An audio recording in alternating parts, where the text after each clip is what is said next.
एक बार एक किसान भगवान से बहुत ही नाराज हो गया। किसान बहुत मेहनती था, बहुत मेहनत से वह खेतों में अनाज उगाता, उसकी देखभाल करता, पर अक्सर उसकी फसल खराब हो जाती।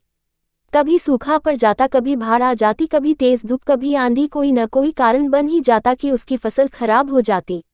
एक दिन वह किसान गुस्से में आसमान की ओर देखकर भगवान से कहा, हे ईश्वर, आपको लोग सर्वज्ञता मानते हैं कि आप सब जानते हैं, कहते हैं कि आपके इच्छा के बिना एक भी पत्ता नहीं हिलता, पर मुझे तो लगता है कि आप छोटी सी छोटी बात भी नहीं जानते। आपको तो ये भी नहीं पता कि खेती बाड़ी कैसे करते हैं। अगर आप जानते होते तो हर समय जो बाढ़, आंधी और तूफान आते हैं वो कभी नहीं आते। आप नहीं जानते कि कितना नुकसान उठाना पड़ता है हम किसानों को। यदि आप मेरे हाथ में ये शक्ति दे दे कि जैसा मैं चाहूँ वैसा मैं मौश कर दूं, फिर आप देखना मैं अन्य के भंडार लगा दूंगा। भगवान इस किसान के तीखे वाक्य सुनकर मुस्कुरा रहे थे और वह किसान के सामने प्रकट होकर बोले, मैं आज से तुझे ये शक्ति देता हूँ कि तुम अपनी खेतों पर तुम्हारी जैसी इच्छा ही तुम वैसा मौश कर दोगे। मैं बिल्कुल भी दखल नहीं दूंगा, तुम्हारी इच्छा से सब कुछ होगा। किसान बहुत खुश हो गया। किसान ने गेहूं की फसल अपनी खेतों में बोई। जब उसे लगा कि खेतों को धूप चाहिए तो खेतों को धूप मिले, जब पानी बरसना चाहिए तभी पानी, वर्षा, आंधी, तूफान, बाढ़, कुछ भी उसने अपने खेतों पर आने नहीं दिया। किसान के खेत में इस वर्ष ऐसी फसल हुई जैसी कभी नहीं हुई थी। हरी भरी लहलहाती फसल। मन ही मन वह बहुत खुश हो गया और सोचने लगा, अब सबूत के साथ दिखाऊंगा भगवान को कि इसे कहते हैं शक्ति का सही उपयोग। मेरी सफलता देखकर उन्हें अपने नियम जरूर बदलने पड़ेंगे।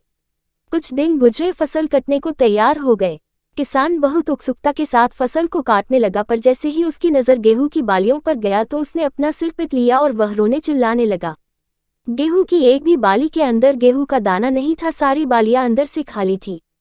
किसान बहुत दुखी हो गया। उसने भगवान को रोते हुए फिर पुकारा, हे प्रभु, तुमने ये मेरे साथ क्या किया? क्या तुमने मुझे कोई सजा दी? भगवान बोले, पुत्र, ये तो होना ही था। तुमने पौधों को संघर्ष करने का मौका ही कहाँ दिया? ना तो तुमने उन्हें आंधियों से जूझने दिया, ना तेज बारिश से सहने दिया और ना ही धूप में तपने दिया।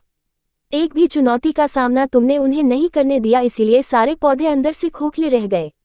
जब आंधी, तूफान, तेज बारिश और धूप पड़ती है तभी ये पौधा अपने अस्तित्व को बचाने के लिए संघर्ष करते हैं, और इसी संघर्ष से एक बल पैदा होता है जिसमें शक्ति होती है, ऊर्जा होती है, और यही ऊर्जा पूर्ति तेरे गेहूं के दानों की तरह जो नहीं फूटी। तूने उन्हें कठिन परिस्थितियों से गुजरने ही नहीं दिया जहां उनके अस्तित्व का जन्म होता।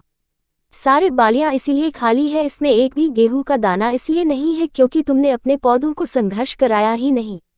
याद रखिए, स्वर्ण में सवर्णीय आभा तभी आती है जब वह आग में तपने, गलने और हथौड़े से पीटने जैसे संघर्षों से गुजरता है।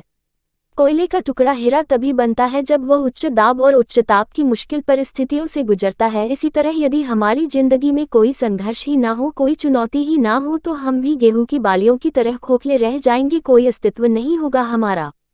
विपरीत परिस्थितियां, चुनौतियां, समस्याएं हमें और अधिक निखारती है। यदि जीवन में कठिन परिस्थितियां और चुनौतियां आए तो घबराना मत, बल्कि सामना करना, विश्वास करना कि आप और अधिक निखर जाओगे और अधिक मजबूत बन जाओगे। किसी ने कितना सही कहा है, जिंदगी जीना आसान नहीं होता, बिना संघर्ष कोई महान नहीं होता। जब तक न पड़े हथौड़े की चोट तब तक पत्थर भी भगवान नहीं होता।